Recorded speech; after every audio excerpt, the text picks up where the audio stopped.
Hello everyone. चलिए start करते हैं 6 जून 2024 के करंट अफेयर को। हमेशा याद रखिएगा, जो डेली रूटीन है वो हमेशा मैटर करता है, तो 10 से 15 मिनट रेगुलर निकाल के करंट अफेयर को आप दीजिएगा। इसकी जो पीडीएफ है वो आपको टेलीग्राम ग्रुप में मिल जाएगी, और टेलीग्राम ग्रुप का जो लिंक है वो आपको इस वीडियो के डिस्क्रिप्शन में मिलेगा, जहां से आप ज्वाइन कर सकते हैं। आज के लिए आपका क्वेश्चन है, हाल ही में किसने स्क्रिप्स नेशनल स्पेलिंग बी का खिताब जीता है? ऑप्शंस आपके ब्रूट सोमा, लैरी पेज, फैजान जैकी या फिर इनमें से कोई नहीं। तो इसका जो आंसर है वो आपको कमेंट सेक्शन में कमेंट करके बताना है। तो सभी आप कमेंट कीजिएगा, और अगर आपको वीडियो अच्छी लगती है तो प्लीज़ वीडियो को लाइक किया कीजिए, शेयर किया कीजिए, और कमेंट सेक्शन में कमेंट करके आंसर आप लोग दिया कीजिए। चलिए अब स्टार्ट करते हैं आज के क्वेश्चन से। विश्व पर्यावरण दिवस आपका कब मनाया जाता है? ऑप्शंस आपके 4 जून, 5 जून, 6 जून या फिर 3 जून। तो इसका जो करेक्ट आपका आंसर होगा, आंसर नंबर बी हो जाएगा। 5 जून को विश्व पर्यावरण दिवस आपका मनाया जाता है। उसके बाद बात आती है कि थीम की, कि आपका जो थीम है वो आपके डे से भी ज्यादा इंपॉर्टेंट होता है, याद रखिएगा। और मैंने आपको बोला है थीम को हमेशा कोशिश कीजिए इंग्लिश में याद रखने की, ठीक है। तो इसका जो थीम होगा वो होगा land restoration, desertification and draught resilience, यानी कि भूमि पुनर्स्थापन, मरुस्थलीकरण और सूखे से लचीलेपन के ऊपर, ठीक है। तो ये आपका थीम है। और पहली बार कब मनाया गया था? 5 जून 1973 को पहली बार विश्व पर्यावरण दिवस को मनाया गया था। ये भी आपको अच्छे से याद रखना है। कौन से सम्मेलन के अंदर इसकी शुरुआत की गई थी? तो स्टॉकहोम सम्मेलन हुआ था 1972 में, तब इसके लिए रेडी हुए थे, और पहली बार मनाया गया था 5 जून 1973 को, याद रखिएगा। आगे बढ़ते हैं। आपके इंपॉर्टेंट डेज हैं जून महीने के। विश्व दुग्ध दिवस आपका 1 जून को, वैश्विक माता पिता दिवस 1 जून, तेलंगाना राज्य स्थापना दिवस आपका 2 जून को, विश्व साइकिल दिवस 3 जून, और आक्रामकता के शिकार बच्चों का जो दिवस है वो आपका 4 जून को मनाया जाता है। आगे बढ़ते हैं। विश्व पर्यावरण दिवस के दिन, विश्व पर्यावरण दिवस के दिन किस नेता ने एक पेड़ मां के नाम अभियान शुरू किया है? ऑप्शंस आपके राहुल गांधी, नरेंद्र मोदी, अखिलेश यादव, राजनाथ सिंह। तो इसका जो करेक्ट आपका आंसर आएगा, आंसर नंबर बी हो जाएगा, नरेंद्र मोदी जी, ठीक है। तो नरेंद्र मोदी जी ने विश्व पर्यावरण दिवस यानी कि 5 जून के दिन एक पेड़ मां के नाम से एक अभियान स्टार्ट किया है। और कहां पे? बुद्धा जयंती पार्क में पौधारोपण करके इन्होंने इस अभियान की शुरुआत की है। और इसका उद्देश्य क्या है? देश भर में करोड़ों पेड़ लगाने के लिए एक अनूठा जन आंदोलन बनाना इनका उद्देश्य है। आगे बढ़ते हैं। तो आप इमेज के अंदर देख सकते हैं। नेक्स्ट है, फिलिस्तीन राज्य को मान्यता देने वाला नवीनतम यूरोपीय देश आपका बन गया है। अगर आपको याद हो, कुछ दिन पहले हमने एक क्वेश्चन किया था जहां पे हमने बात की थी फिलिस्तीन राज्य को मान्यता देने वाले जो आपके यूरोपियन देश थे वो आपके 3 थे। कौन कौन से? स्पेन, नॉर्वे और आयरलैंड। और अभी हाल ही में, फिलहाल ही में, यानी कि 4 जून के ही दिन, 4 जून को एक और आपका नवीनतम यूरोपीय देश बन गया है जिसने फिलिस्तीन को क्या दे दी है? राज्य की मान्यता दे दी है, ठीक है। और उसका नाम आपसे पूछा गया है, तो आर्मेनिया होगा, अजरबैजान होगा, स्लोवेनिया होगा या फिर माल्टा होगा। तो इसका जो करेक्ट आपका आंसर आएगा, आंसर नंबर सी हो जाएगा, स्लोवेनिया। तो स्लोवेनिया आपका नवीनतम यूरोपीय देश बन गया है जिसने फिलिस्तीन को मान्यता दे दी है। आप इमेज के अंदर देख सकते हैं, 4 जून 2024 को इन्होंने मान्यता दे दी। अनारक्षित सीट से जीतने वाली सबसे कम उम्र की आदिवासी महिला कौन बन गई है? ऑप्शंस आपके प्रियंका जारकीहोली, श्वेता जारकीहोली, प्रेरणा जारकीहोली या फिर तमन्ना जारकीहोली। तो इसका जो करेक्ट आपका आंसर आएगा, आंसर नंबर फर्स्ट होगा, प्रियंका जारकीहोली। और इन्होंने चिक्कोड़ी जगह है, चिक्कोड़ी जगह है, और कहां पे है? कर्नाटक के अंदर। तो वहां से जो अनारक्षित सीट है उसके ऊपर इन्होंने इलेक्शन लड़ा था, और वहां से ये जीत गई है। और ये सबसे कम उम्र की आदिवासी महिला बन गई है जो आपके संसद में जाएंगी, ठीक है। तो कितनी है एज इनकी, ये आप याद रखोगे। तो 27 साल, 27 साल 1 महीना और 18 दिन, जब इन्होंने इलेक्शन को जीता तब की है ये डेट, ठीक है। और आपको पता होगा संसद में चुनाव लड़ने के लिए न्यूनतम आयु कितनी चाहिए? आपको 25 वर्ष चाहिए, ठीक है। तो इनकी 27 वर्ष 1 महीना 18 दिन की एज है, और नाम है प्रियंका जारकीहोली, आप याद रखेंगे। आगे बढ़ते हैं। ये इमेज के अंदर आप देख सकते हैं, और ये भी याद रखें कहां से लड़ी थी? चिक्कोड़ी, और कहां पे है ये? कर्नाटक के अंदर, ठीक है। आगे चलते हैं भाई। क्यूएस वर्ल्ड यूनिवर्सिटी रैंकिंग 2025 में भारत में पहला स्थान किस आईआईटी को मिला है? देखिए, सबसे पहले तो ये याद रखिएगा, ये जो यूनिवर्सिटी है, जो ये क्यूएस वर्ल्ड रैंकिंग है, ये जो विभिन्न तरह की जो यूनिवर्सिटी है ना वर्ल्ड के अंदर, उनके बीच में रैंकिंग होती है। तो यहां पे पूछा है भारत में पहला स्थान किसको मिला है, वर्ल्ड में नहीं, भारत में मिला है पहला स्थान किसको, आईआईटी दिल्ली को, आईआईटी मुंबई को, आईआईटी रुड़की या फिर आईआईटी धारवाड़। तो इसका जो करेक्ट आपका आंसर आएगा, आंसर नंबर बी हो जाएगा, आईआईटी मुंबई को। तो भारत में ये फर्स्ट है, लेकिन अगर हम इसकी वर्ल्ड में बात करेंगे तो 118 यानी कि 118वां नंबर इसको मिला है वर्ल्ड के अंदर, और भारत में फर्स्ट है। तो ये आपको याद रखना है। लास्ट टाइम जो नंबर था वो आपका 149 था, तो यानी कि जो इंक्रीज हुई है रैंक, ठीक है, याद रख सकते हो आप। और सेकंड नंबर की अगर हम बात करें तो आईआईटी दिल्ली है। तो आईआईटी दिल्ली की जो रैंक रही है वो 150 रही है, आईआईटी बॉम्बे की जो रैंक रही है वो आपकी 118 रही है। तो ये चीज आपको याद रखनी है। और क्या हुआ इस वर्ल्ड यूनिवर्सिटी रैंकिंग के अंदर, ठीक है। अगर फर्स्ट की पूछा जाए कि फर्स्ट कौन था, तो एमआईटी यानी कि मैसाचुसेट्स इंस्टीट्यूट ऑफ टेक्नोलॉजी, जो कहां पे है आपके यूएसए के अंदर, तो इनकी रैंक रही है फर्स्ट नंबर पे, याद रखेंगे आप। आप देख सकते हैं आईआईटी बॉम्बे 118वां इनका नंबर है, रैंक है इनकी। अंतरिक्ष यान चांग 6 का जो संबंध है वो किस देश के साथ है? ऑप्शन है आपके जापान, दक्षिणी कोरिया, उत्तरी कोरिया या फिर चाइना। तो इसका जो करेक्ट आपका आंसर आएगा, आंसर नंबर डी हो जाएगा, चाइना। अब एक्चुअल में है क्या कि जो चीन की जो राष्ट्रीय अंतरिक्ष एजेंसी है जिसका नाम है सीएनएसए, ये भी आप याद रख सकते हैं सीएनएसए। अगर मैं सीएनएसए की फुल फॉर्म अगर आपको बताऊं तो चाइना नेशनल स्पेस एडमिनिस्ट्रेशन, याद रखेंगे आप, चाइना नेशनल स्पेस एडमिनिस्ट्रेशन। और वैसे तो एक्चुअल में आपके शॉर्टकट में ही पूछा जाता है सीएनएसए ही।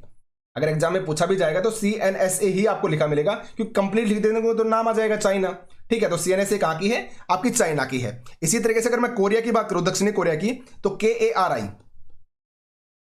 KARI है, ठीक है। अगर मैं फुल फॉर्म बताऊं जो कि आपको याद नहीं रखनी है, तो इसका नाम है कोरिया एरोस्पेस रिसर्च इंस्टीट्यूट, ठीक है, KARI। अगर उत्तरी कोरिया की बात करूं तो NATA, इनको आप याद रख सकते हो, NATA यानी कि नेशनल एरोस्पेस टेक्नोलॉजी एडमिनिस्ट्रेशन, ठीक है, नाटा के नाम से ही आप याद रखेंगे। अगर चाइना की हमने बता दी, जापान की क्या है? जाक्सा। अगर मैं भारत की बात करूं तो इसरो, ठीक है। अगर मैं रूस की बात करूं तो रोसकोस्मोस। और अमेरिका की आपको पता ही है कौन सी होती है? नासा होती है, ठीक है। तो अब क्वेश्चन पे लौटते हैं हम। तो इसका जो करेक्ट आपका आंसर आएगा, आंसर नंबर डी होगा, चीन।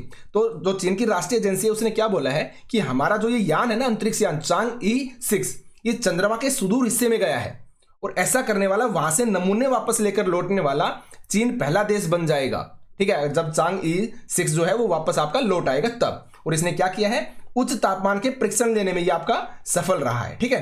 तो जो आपका चंद्रमा का सबसे अंधेरे वाला जो हिस्सा है उसमें गया है ये चांग 6, ये भी आप अलग से याद रख सकते हैं। आगे बढ़ते हैं। बाजार पूंजीकरण में 8 लाख करोड़ रुपए तक पहुंचने वाली भारत की 7वीं सूचीबद्ध कंपनी कौन बन गई है? अब देखिए 8 लाख करोड़ तक पहुंचने वाली 7वीं नंबर की, यानी कि 6 आपकी ऑलरेडी बन चुकी हैं, तो 7वीं नंबर की कौन बनी है वो पूछा गया है। SBI, PNB, एक्सिस या फिर LIC। तो इसका जो करेक्ट आपका आंसर होगा, आंसर नंबर फर्स्ट हो जाएगा, SBI। अब 6 बाकी कौन सी हैं? तो रिलायंस इंडस्ट्रीज है, टाटा कंसल्टेंसी सर्विस यानी कि TCS हो गई, HDFC बैंक है, भारती एयरटेल, इंफोसिस और ICICI बैंक, ये आपके 6 हैं। और 7th नंबर की आपकी SBI बनी है, जो 8 लाख करोड़ का जो पूंजीकरण है उसको पार कर गई है। हाल ही में CRPF के किस DIG को बर्खास्त कर दिया गया है? अब एक्चुअल में हुआ क्या कि इनके ऊपर महिलाओं के द्वारा यौन दुराचार के आरोप लगे हैं, ठीक है। तो ये CRPF के अंदर DIG है, तो इनका नाम पूछा गया है प्रवीण सचदेवा, युवराज कुमार, वल्लभ चंद्र शर्मा, खजान सिंह टोकस। तो इसका जो करेक्ट आपका आंसर होगा, आंसर नंबर डी हो जाएगा, खजान सिंह टोकस। और एक इंपॉर्टेंट चीज और आप ये याद रख सकते हो कि ये तैराक है और पूरा ओलंपियन है, इनके ओलंपिक के अंदर ये हिस्सा ले चुके हैं। और किस खेल से संबंधित है? ये तैराक से। तो ये आपकी मोस्ट इंपोर्टेंट न्यूज बन सकती है, मोस्ट इंपोर्टेंट क्वेश्चन आपका ये बन सकता है। नाम क्या है? खजान सिंह टोकस, जो कि तैराक से संबंधित है और पूरा ओलंपियन है, ठीक है, याद रखेंगे आप। संयुक्त राष्ट्र में भारत की पहली महिला स्थायी प्रतिनिधि जो हाल ही में आपके रिटायर हो गई है, उनका नाम पूछा गया है। रुचिरा कंबोज, खुशबू सुंदर, ममता कुमारी, श्वेता त्यागी। तो इसका जो करेक्ट आपका आंसर होगा, आंसर नंबर फर्स्ट हो जाएगा, रुचिरा कंबोज, यानी कि उनका नाम रुचिरा कंबोज है, जो आपके संयुक्त राष्ट्र के अंदर पहली महिला स्थायी प्रतिनिधि थी, जो अभी आपकी फिलहाल में क्या हो गई है? रिटायर हो गई है। ये आप इमेज के अंदर देख सकते हैं, ये है रुचिरा कंबोज। आगे बढ़ते हैं। हेलेन मैरी, नाम याद रखिएगा, इंपॉर्टेंट है। हेलेन मैरी किस देश में अल्पसंख्यक समुदाय की पहली महिला ब्रिगेडियर बनी है? आप इमेज के अंदर देख सकते हैं, ये हेलेन मैरी है और ये पहली महिला ब्रिगेडियर बनी है, अल्पसंख्यक समुदाय की है। और किस देश में ये बनी है? तो नेपाल, बांग्लादेश, पाकिस्तान या फिर भूटान। तो आप ड्रेस से इमेज लगा सकते हैं, कहां से है? ये पाकिस्तान से है। पाकिस्तान की पहली महिला ब्रिगेडियर बनी है, अल्पसंख्यक समुदाय की हैं और नाम है हेलेन मेरी, जो कि आपका मोस्ट इंपोर्टेंट है। ठीक है, आगे बढ़ते हैं। 2023-24 के लिए भारत को किस देश से सर्वाधिक एफडीआई प्राप्त हुआ है? एफडीआई का मतलब होता है फॉरेन डायरेक्ट इन्वेस्टमेंट। क्या होता है? फॉरेन डायरेक्ट इन्वेस्टमेंट, यानी प्रत्यक्ष विदेशी निवेश। तो वो किस देश से मिला है ये पूछा गया है। मलेशिया, ऑस्ट्रेलिया, सिंगापुर या फिर मॉरिशस। तो इसका जो करेक्ट आपका आंसर होगा, आंसर नंबर सी हो जाएगा, सिंगापुर से। तो सिंगापुर तो फर्स्ट पे है आपका, और अगर सेकंड में पूछा जाए तो सेकंड में है आपका कौन सा? मॉरिशस। मॉरिशस आपका सेकंड पे है जहां से सबसे ज्यादा एफडीआई प्राप्त हुआ है, और सिंगापुर आपके फर्स्ट नंबर पे है जहां से सबसे ज्यादा एफडीआई हमें प्राप्त हुआ है। यह याद रखना है 2023-24 के लिए। अब देखिए रिवीजन को करते हैं। तो क्वेश्चंस हमने आज के जितने भी लेटेस्ट आपके मोस्ट इंपोर्टेंट क्वेश्चंस बनते थे उसको हमने कवर कर लिया। जो फटाफट रिवीजन है उसको भी हम देखेंगे, क्योंकि रिवीजन आपका मोस्ट इंपोर्टेंट होता है, इस बात को आप याद रखें। तो हाल ही में किस क्रिकेट खिलाड़ी ने संन्यास की घोषणा की? केदार जाधव ने किया है, सुनील छेत्री ने किया है, दिनेश कार्तिक ने किया है। तो सभी के नाम याद रखेंगे। केदार जाधव कहां से हैं? आपके महाराष्ट्र से हैं, क्रिकेट से संबंधित है। सुनील छेत्री फुटबॉल से संबंधित है। दिनेश कार्तिक क्रिकेट से संबंधित है। ठीक है, और वायु गतिकीय डिजाइन और विश्लेषण के लिए प्रवाह सॉफ्टवेयर किसने विकसित किया है? इसरो ने किया है। राय कपूर फिल्म्स ने भारत के किस मुख्य चुनाव आयुक्त पर बायोपिक बनाने की घोषणा की है? सुकुमार सेन पर, जो आपके पहले आयुक्त थे। ठीक है, हाल ही में भारत ने किस देश को मानवीय सहायता के तौर पर दवा निर्माण में प्रयुक्त 9 सामग्रियों की खेप भेजी है? क्यूबा को भेजी है। ठीक है, क्लाउडिया शिनबाम किस देश की पहली महिला राष्ट्रपति चुनी गई है? मैक्सिको की। भारतीय ग्रैंड मास्टर जो विश्व रैंकिंग में 10 शीर्ष खिलाड़ियों में शामिल हो गए हैं? आर प्रज्ञानंदा। और एनएचआई ने हाल ही में टोल टैक्स में कितने प्रतिशत की बढ़ोतरी की है? 5% की। और वर्ष 2025 में होने वाली इंटरनेशनल एयर ट्रांसपोर्ट एसोसिएशन यानी कि IATA की वार्षिक बैठक की अध्यक्षता कौन सा देश करेगा? भारत करेगा। और पीटर एल्बर्स, नाम याद रखिएगा, पीटर एल्बर्स ने IATA यानी कि इंटरनेशनल एयर ट्रांसपोर्ट एसोसिएशन की बोर्ड ऑफ गवर्नर्स के अध्यक्ष का कार्यभार संभाला है। ये किस कंपनी के CEO है? तो ये इंडिगो कंपनी के हैं, याद रखना आपको। हाल ही में किस खिलाड़ी ने चोट की वजह से फ्रेंच ओपन से अपना नाम वापस ले लिया? नोवाक जोकोविच ने। और ताइवान एथलेटिक्स ओपन 2024 में भारत ने कितने पदक जीते हैं? आपके 7 जीते हैं। 3 आपके गोल्ड हैं, 3 आपके सिल्वर हैं और 1 आपका कांस्य है, याद रखें आप। BRP भास्कर का हाल ही में निधन हो गया, पेशे से पत्रकार हैं। हाल ही में तंबाकू नियंत्रण के लिए ब्रांड एम्बेसडर बनी है PV सिंधु। और जेनिस पेगे का 101 वर्ष की आयु में निधन हो गया। इनका संबंध किस क्षेत्र से है? फिल्म जगत से है। पेरिस ओलंपिक के लिए रोहन बोपन्ना ने किसे अपने जोड़ीदार के रूप में चुना है? श्रीराम बालाजी को। और हाल ही में अग्नि बचाव सहायक ड्रोन को विकसित किसने किया है? IIT धारवाड़ ने, जो कर्नाटक में है। हाल ही में किसने स्क्रिप्स नेशनल स्पेलिंग बी का खिताब जीता है? ब्रूट सोमा ने जीता है। और हाल ही में किस राज्य ने स्कूली पाठ्यक्रम में AI यानी कि आर्टिफिशियल इंटेलिजेंस, कृत्रिम बुद्धिमत्ता को शामिल किया है? केरल ने शामिल किया है। हाल ही में उज्बेकिस्तान और किस देश ने फिर से परमाणु सहयोग शुरू किया है? तो रूस ने किया है। और हाल ही में NSO यानी कि नेशनल स्टैटिस्टिक्स ऑफिस ने 2023-24 के लिए भारत की GDP में कितने प्रतिशत वृद्धि का अनुमान लगाया है? 8.2% का, याद रखें आप। और हाल ही में किस देश ने पहली अंतरिक्ष एजेंसी लॉन्च की है? दक्षिण कोरिया ने। तो ये आपका रिवीजन था, तो रिवीजन कीजिए, लेटेस्ट जो क्वेश्चंस हैं उनको आप देखिए। और अगर वीडियो अच्छी लगती है तो प्लीज़ वीडियो को आप लाइक किया कीजिए, शेयर किया कीजिए। मिलते हैं नेक्स्ट चैप्टर के अंदर जल्दी ही। Thank you.